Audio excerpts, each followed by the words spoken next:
ଜାଣିଥିଲି ତୋ ଭଳି ନିଜ ପ୍ରକୃତିର ମଣିଷ ଏମିତି ଛୋଟିଆ କାମ କରିବା କଥା ନିଶ୍ଚୟ ଭାବିଥିଲି। ଆଉ ସେଇଥିପାଇଁ ମୁଁ ଆଗରୁ ହିଁ ତତେ କଣ ଲାଗୁଛି ତୁ ଏସବୁ କରିକି ରାମକୁ ନିଜର କରିବୁ?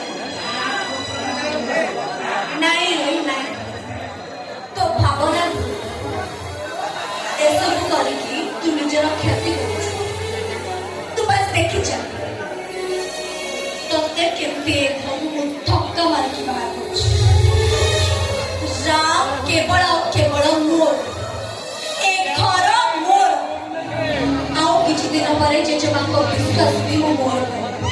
ତାପରେ ତୁ ଏ ଘରୁ ଆଉ ଅବଶ୍ୟ ତତେ ଯଦି ପ୍ୟାକିଂରେ ହେଲ୍ପ ଦରକାର ତାହେଲେ ତୁ ତୋ ବେଷ୍ଟ ଫ୍ରେଣ୍ଡ ଚିକିକୁ କହିପାରିବୁ ନା କଣ? ମୁଁ ଠିକ କହିଲି ନା? ହଁ, ଅବଶ୍ୟ ଆଗରୁ ମମି ମୋ ସାଥିରେ ଥିଲେ, କିନ୍ତୁ ଏବେ କୈଳାସୀ ଅଞ୍ଚଳର ସମସ୍ତ ଲୋକମାନେ ମୋ ସାଥିରେ ଅଛନ୍ତି।